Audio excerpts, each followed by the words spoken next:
So good morning, all of you.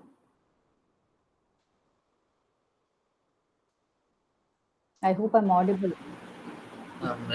Yes, ma'am. Audible. People are still joining. Okay, we'll just have a But recap. your voice is a bit low, ma'am.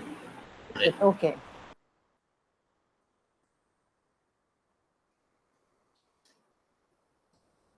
Okay. So we'll just have a recap of what we have done in previous class. Now, can you hear me? Yes, ma'am. Okay. Right. So we had started discussing about different types of expert system. Okay. So we discussed yesterday regarding the rule-based expert system. Okay. The components, this was the architectural diagram for the rule-based expert system. So we have this knowledge base containing the domain knowledge for solving the problem. And I had already told rule-based expert system means the knowledge will be represented as a set of rules. Okay, so generally in the form of if some condition, then action structure. Okay, so when the condition part of the rule is fired, rule is satisfied, then that particular rule is said to be fired. And then the action part would be executed. Then we had this working memory or facts, okay, nothing but a database. Okay, so which includes what are all the set of facts which are used to match against the if condition. That's the parts of the rules, whatever is being stored in your knowledge base. Okay, then you had this inferencing engine. Okay, inferencing engine is something which will link your knowledge base and the working memory. Okay, carrying out the reasoning. Okay, so with the help of which the expert system will be reaching the solution. So then we had this explanation facility. Okay, it will tell how that particular conclusion is reached and why a specific fact is being required. Okay, then the knowledge acquisition facility. Okay, so yeah, the expert system, I had told you in yesterday's class, the knowledge engineer will be taking inputs from the domain expert to build the knowledge base. Okay, so then that knowledge base has to be refined to match the required expectations. Okay, so in order to construct a good knowledge base, the knowledge acquisition process should be done in an effective manner. And when you say the knowledge acquisition system, it is nothing but something which will help or assist in building your knowledge base, a set of programs, so which is being compiled to extract the expert knowledge. Okay, so that's what this KF, your knowledge acquisition facility, is all about. Then the user interface, uh, how the communication happens between the user seeking the solution to the problem and the expert system. Okay, so this was, we had discussed this, and yesterday I had given a small example also for a set of rules. Okay, set of rules. So now today's class we move on to the if then rules being put as production rules and other things. Then we move on to the next topic. The next one is nothing but your frame based expert system. Okay, so the frame based expert system makes use of frames. We had already discussed this in the third unit. Okay, so it makes use of frames for the knowledge. Okay, so that's why we call it as frame based expert system. Okay, so frame means like this is actually associated with object oriented programming. Okay, so it's a data structure with typical knowledge about the object or a concept. Okay, so frame will be having just like your object oriented programming, you have an object along with the set of attributes and the properties associated with it. So here also you have the name and a set of attributes associated with it. For example, a car frame can have the make of the car, the type, the color, and all these things. Okay, the attributes are also called slots. Okay, attributes are also called slots in the frame. Okay, so each attribute will be having some value associated with it. Okay, so we can say that this frame will give you some sort of concise representation. Okay, so this is actually very suitable for object oriented programming technique. Okay, frame based expert systems.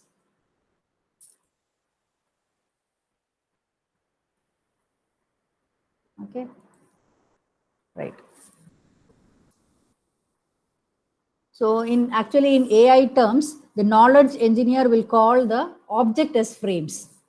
Object as frames. Okay, so you can see here, I mean, what are the things in a slot? So it will have a frame name, the relationship with the other frames, the value or the range, then the procedural information.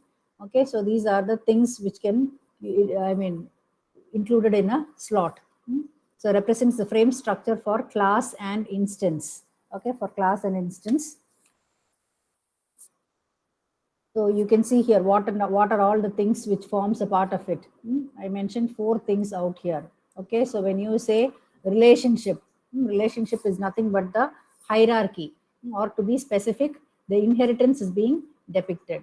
Okay, values, the actual values or the default values or the specified range of values. Okay, then the procedural information.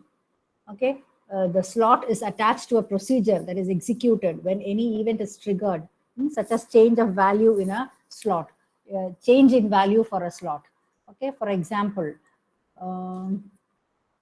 let's say you have a frame with the person's details, and I have a slot with the marital status. So initially, before marriage, it was unmarried. The marital status was showing unmarried. Okay, so after marriage, I should change the status as married. Okay, so here it is being done by calling an external function, okay, which we call as procedural information, or I think in 3rd unit when we discussed, we called it as a daemon. Daemon or procedural information. Okay, so that's what this procedural information is all about. Okay, then or the instance frame refers to an object. Okay, instance, object is an instance of a class in object-oriented programming. Same way, the instance refers to an object and the class refers to a group. Okay, then you have, yeah. You can see the working of a frame-based expert system. Working of a frame-based expert system, you can see here. Method, procedure that is executed when requested.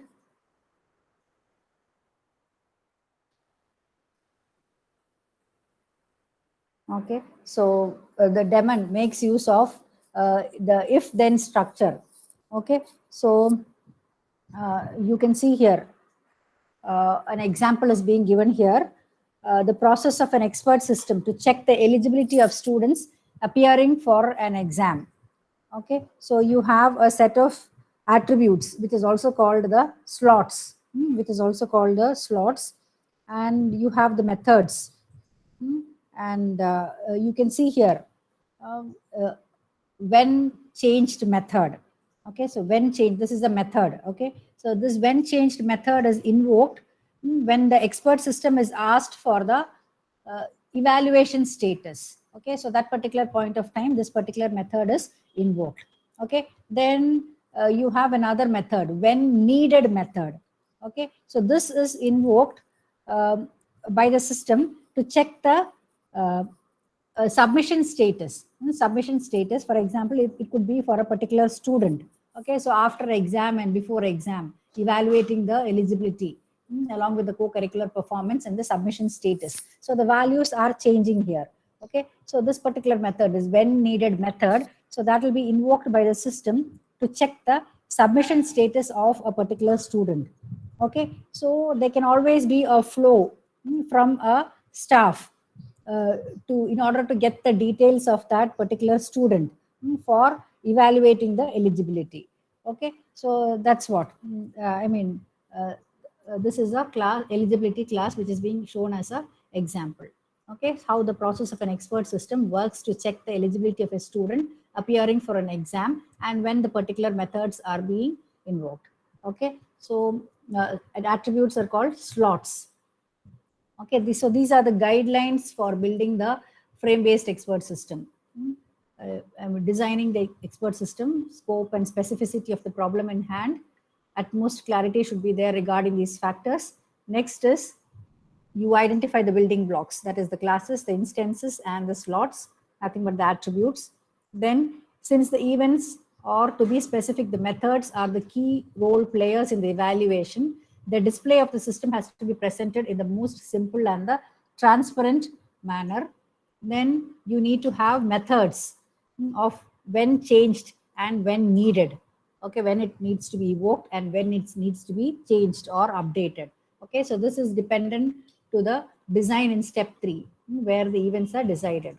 Okay, then the rules are also defined along with the methods. So these are all the guidelines for building the frame-based expert system. Okay, so next moving on to the case study. So we have a case study. Case study we discussed, I mean, we listed certain expert system. We had discussed about Dendral, we had discussed about Mycin, XCon, and dip meter and other things. A few expert systems we had listed out in specific application domain. So we'll take one from the medical domain. Okay, so this Mycin was an early expert system that used AI to identify the bacteria causing several infections. Okay, so to recommend antibiotics with the dosage adjusted for the person's body weight. Okay, so the Mycin was also used for the diagnosis of blood clotting diseases. Okay, so this was developed by at the Stanford University and written in Lisp programming language. Okay, so that's an introduction regarding what this particular Mycin is all about. And coming to the next slide. So yeah, Mycin is basically a standalone system that required the users to enter all the relevant, whatever information is required about the patient by typing in responses to the questions what Mycin posted. Okay, so Mycin had a knowledge base of approximately around 600 rules, and it operated on a inferencing engine. Okay, so it would query the physician running the program using a series of yes or no textual questions. Okay, so to summarize what is being written here, like basically this Mycin is, you can say it's a computer program. It will take input from the out here, it will take input from the physician or from the doctor and gives advices. Okay, so for that purpose, it will invoke what is called a dialogue. Okay, so the physician will answer the questions, and on the basis of the knowledge what Mycin has in its knowledge base, out here the 600 rules. Okay, so it will provide two things. It will provide diagnosis, and at the same time it will also provide some drug recommendations. Okay, so it will reason about the data. Okay, then it also took into account the characteristics of the patient and the available lab test reports if the patient has done that. Okay, so all these was taken into consideration. Okay, so yeah, this is diagnosis and therapy selection. Okay, so now coming to the consultation system. So this is the architecture of the Mycin expert system. So Mycin's knowledge base, I just mentioned, had around 600 rules. So you have both static and dynamic databases. Okay, static and dynamic database. And you have the explanation system is the question answer system. So whatever question is being asked by the physician, the explanation system will give you an answer, what the patient is suffering from or what kind of disease he or she is having. So Mycin can give both diagnosis as well as drug recommendation. Okay, then how does it function? Okay, so how does it function? Yeah, it has the static databases. It has these rules. It has these rules, meta rules, rules about rules, templates, rule properties, contextual properties, everything fed from the knowledge acquisition system. So basically what you're doing is you are going to develop a knowledge acquisition system. So by acquiring the knowledge from the domain expert. So out here, the domain expert is our doctor or the physician. Okay, so after acquiring the knowledge engineer will encode it, we can say encode it into the rule base. Okay, so the knowledge being fed in the form of rules. Okay, so this is what forms your static database. Okay, then you have what is called a dynamic database. So initially I said the consultation system is having both static and dynamic databases. So that's what I'm mentioning right now. What is a static database? So next is what the dynamic database is about. Okay, so the dynamic database is something which keeps changing for each and every patient. Okay, so every patient will have a different information, the lab data, the patient data, the input which is being given by the physician. So all these gets added to the patient database, and all these forms what is called your dynamic database. Okay, then we have this explanation system. Okay, so suppose the mycin is suggesting a particular drug to the patient. It should be able to explain why the drug is being suggested based on the knowledge it has. Okay, so that is regarding uh, the explanation system which is being provided by mycin. Okay, so now I'll give you some sample dialogues. Okay, some sample dialogues.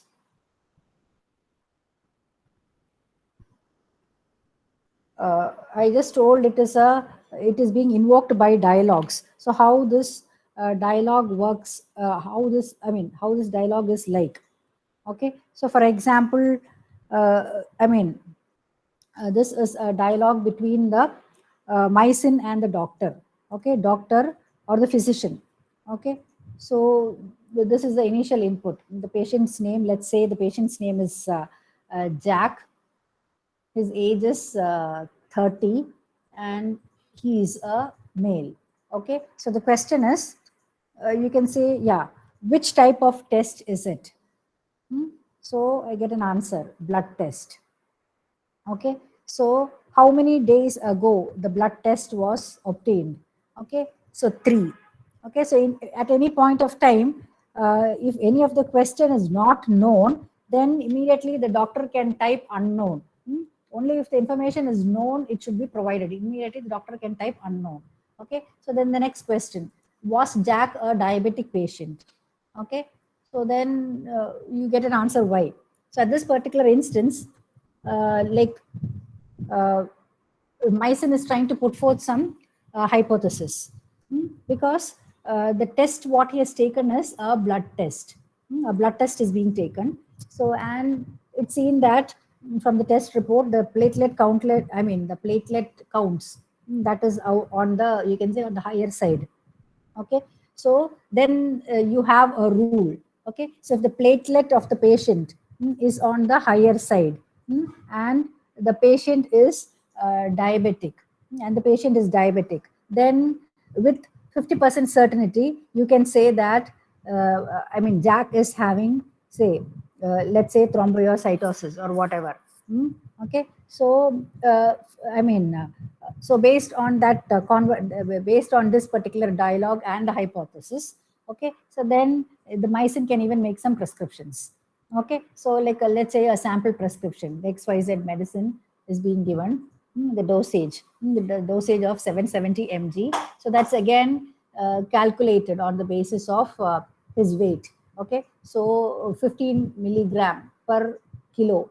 Okay, then you are giving a comment, repeat the blood test after 2 weeks, and so on. Okay, so this is actually, I was just trying to give you an overview of how the mycin system looks like. The thing is, the whole thing, the accuracy of this, I said mycin is having around 660 rules associated in its database, knowledge base. Okay, so its accuracy is totally based on rules. Okay, so certain rules. Let's say the rule 300 is telling that there is 80% likelihood for some disease with with a positive rate of yes. Okay, then of course that, yeah, infection is likely to occur. Or some other rule is telling. Let's say rule number 400 is telling. The chance of having thrombocytosis is 45% likelihood. So you can immediately say it's no, indicating that the disease is less likely to occur. So you can always attach some confidence level to it. Okay, so but the thing is, physician cannot ask why for a particular rule. Okay, so that rule is being fed into the knowledge base. Okay, so the existing rules cannot be questioned. Okay, at a later point of time, based on his experience, maybe it could be updated. At a particular point of time, the existing rules cannot be questioned. Okay, so that's regarding mycin and the sample dialogues which is being invoked in mycin. Okay, so moving on to the next uh, case study. It's regarding XCON. XCON, it stands for expert configurer. Expert configurer. People are all there. Okay, fine. Okay, so XCON is the acronym for Expert Configure. Actually, this was a production, an expert system which played a major role in stimulating commercial interest for rule-based expert system. Okay, so this XCON's domain is actually computer system components. Okay, so actually when a company buys a big computer, let's say a mainframe, it will buy a CPU, your memory, your terminals, disk drives, tape drives, the various peripheral components, and everything. So all these components, you'll be having around 100 to 200 numbers of components. They must be arranged sensibly and meticulously along the input-output buses. And this has to be done with a good, reasonably good precision. Okay, and all these electronic modules must be placed on some proper kind of cabinet in a suitable slot. And your XCON was successful enough in helping the Digital Equipment Corporation with this task. Okay, so that's the reason why it became very popular. Okay, your XCON expert system. Okay, so the ordering of DECVAX computer systems by automatically selecting the computer system components based on the customer requirements. Then again, even customization was there. XCON interacted with the salesperson, asking critical questions before printing out a coherent and a workable system specification or the order slip. Okay, so that was the domain of your XCON. And these are the stages of system development: identification problems, data, goals, company and people, conceptualizing it, and the different kinds of concepts and relation, formalizing and implementing it, testing and maintaining. Maintaining is all about updating the knowledge base out here as far as the expert system is concerned. That is adding new rules and other things. Okay, so testing and evaluation. Does it do what we wanted? And finally, the maintenance, adapt to the changing environments or requirements. Okay, so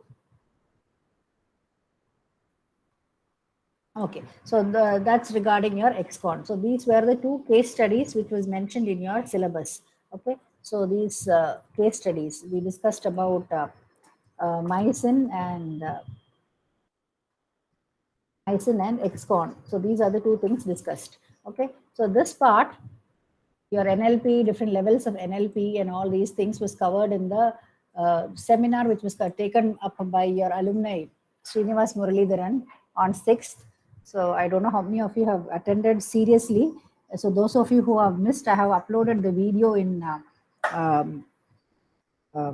your GCR. So Srinivas has taken exactly the same topics with the help of the PPT.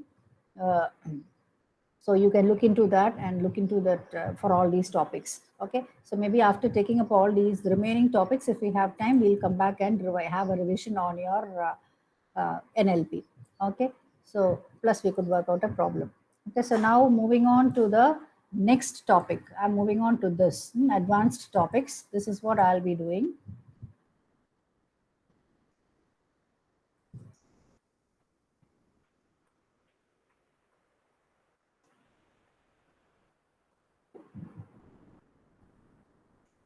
Okay, advanced topics in artificial intelligence, cloud computing, and intelligent agent. Okay, cloud computing. Okay, so have you learned did you have a subject called cloud computing in any of the semesters? Not exactly, ma'am. It was MOOC, part of MOOC. So some students might have taken. Some students would have done a course. Okay, fine. All right. So suppose let's say you want to run a deep learning application. So your processor might not support it. It might require a graphical processing unit or a GPU for performing a particular task. Okay, and it's quite expensive and you cannot afford to buy a GPU. So such cases, you can make use of the resources available in the so-called cloud. Okay, so in fact, you're making use of the hardware resources, whatever is available in the cloud. So cloud computing is nothing but the practice of using the network of remote servers hosted in the internet to store, to manage, and process the data rather than a local server or a personal computer. Okay, so everything is being stored in the cloud, which could be made use of. Okay, so then, so cloud computing, so while artificial intelligence has struggled to gain footholds in other niche areas, it's finding a place in the world of cloud computing. And it's a sort of revolution that could rapidly change the face of business. It's already changed and it's still changing the face of business using cloud computing solutions over the next few years.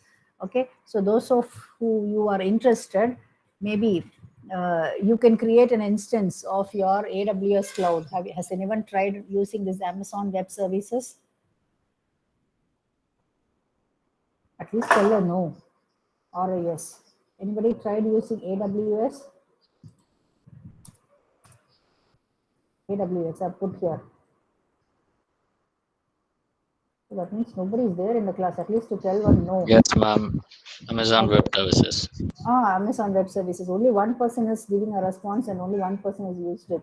Okay, so those of you who haven't tried, so you can try to create an instance of a AWS cloud. I think you require a login, right? You require a account. You need to create an account, a login, create an instance of AWS cloud. There are many ML algorithms deployed in it, so you can execute them with the given data set and check it out for those who are interested, not just who are sitting here for attendance or studying AI just for the sake of getting marks for the final exam. So those who are interested can do that, try it out. Okay, so and in there are three areas of cloud computing AI taking long strides. One is parallel processing, another one is machine learning, that is ML algorithms, and the third one is big data.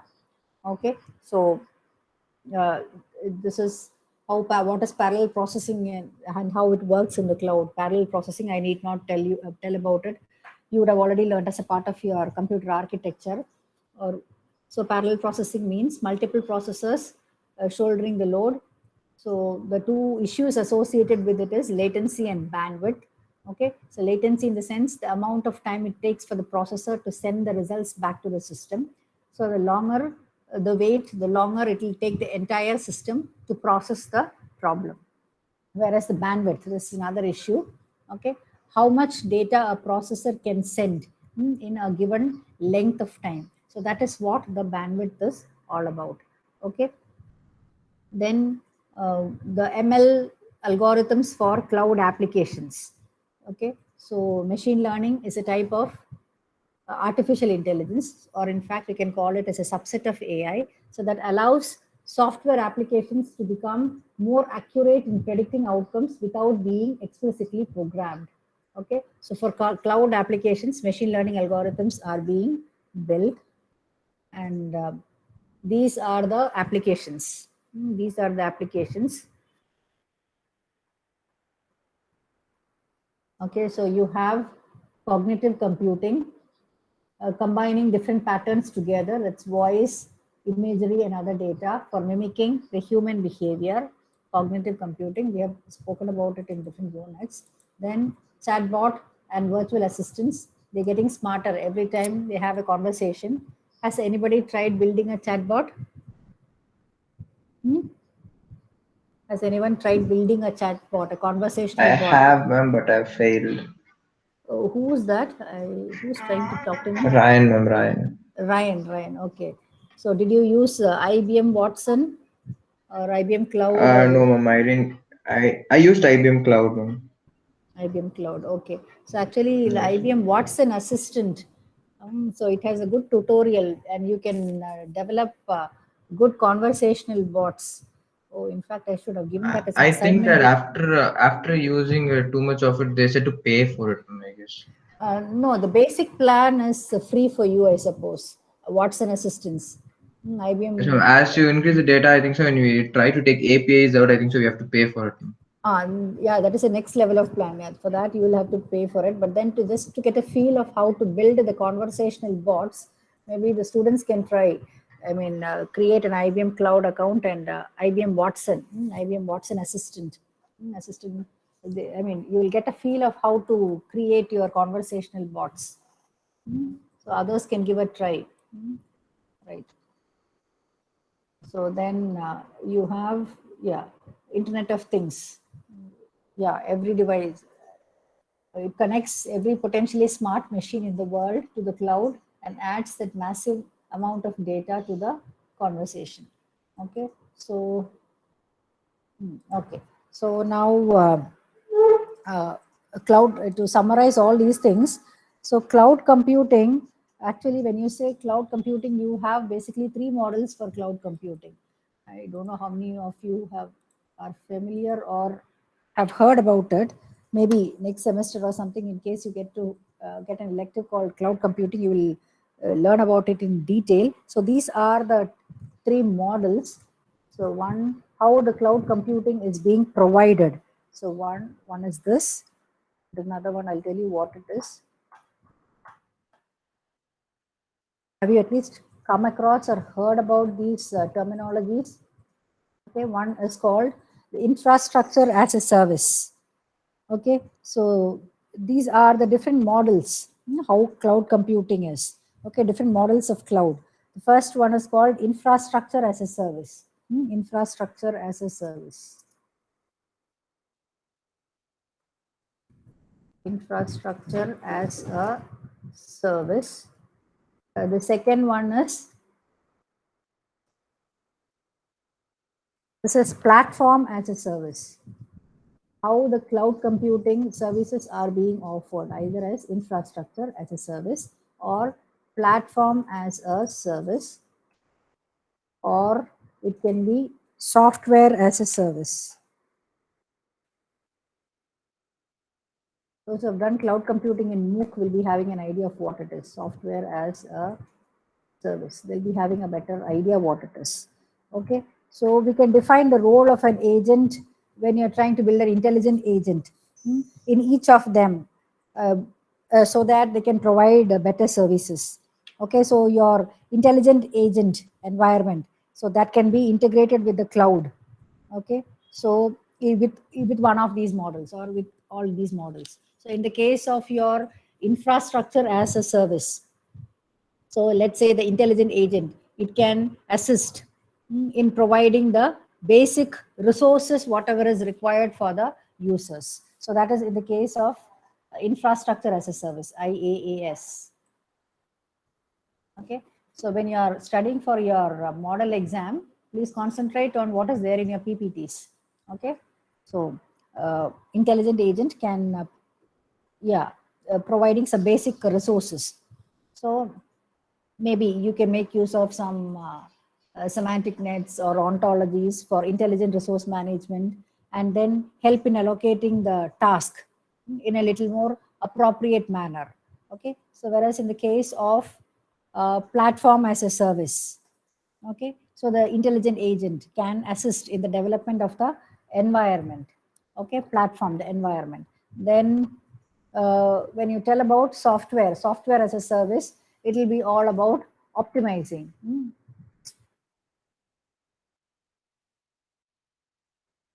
Okay, so this is all about optimization, whatever it is, optimizing.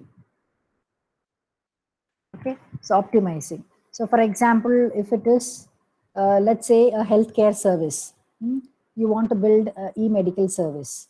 Okay, so again, when you say an e-medical service, you can have different types of intelligent agents. It could be a simple agent or it could be a complex agent. So they all will be working in coordination to provide various services. Okay, so as a whole, when they work together, they provide, I mean, you're effective, you can say resource utilization or whatever. Okay, so they can, I mean, the agents can take care of, when if it is an e-medical service, they can, it can be task like looking into the emergency services, providing facilities to the patient. Who's this? Okay, somebody trying to, fine. Okay, Divya. Okay, so emergency services or providing facilities to the patients.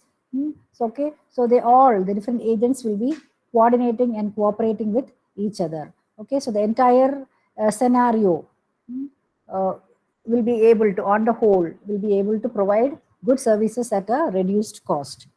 Okay, so that's regarding your cloud computing and intelligent agent. Okay, so that is, cloud computing is all about providing computing as a service without the need to purchase the resources. Okay, there is no need to purchase any resource, your GPU or anything. Okay, so cloud-based platforms, either as infrastructure as a service or platform as a service or software as a service. Okay, so you can make use of the uh, hardware resources which are being provided. So that's regarding your cloud computing, the topic cloud computing and intelligent agents. Okay. You can try out this. Those who have not yet had a flavor of how this AWS is, can create an instance and try out it. And then again, as I said, uh, here you can give a hands-on on IBM Watson Assistant. Within less than, I think, half an hour, you can build a good conversational bot.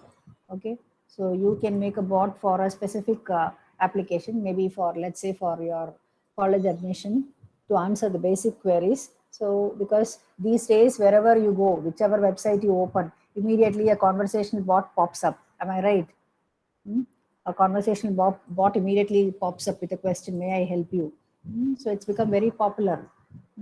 So all these are part of our AI.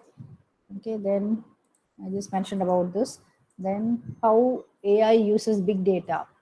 Okay, so these days, whatever is coming out of your social media or other platforms, everything is, people speak only about big data, which is being characterized by its volume, velocity, and speed.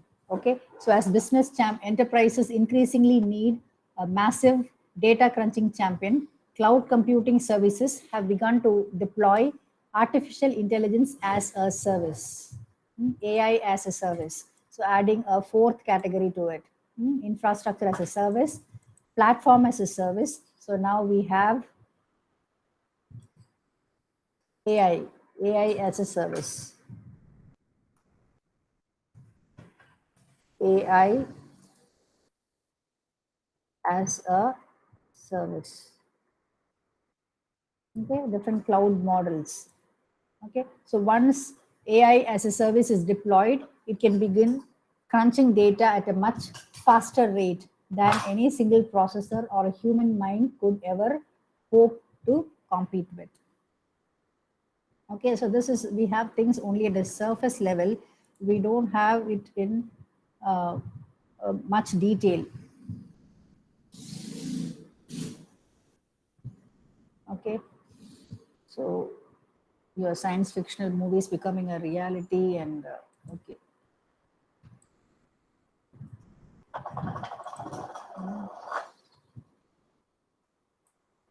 Okay, so business intelligence and analytics.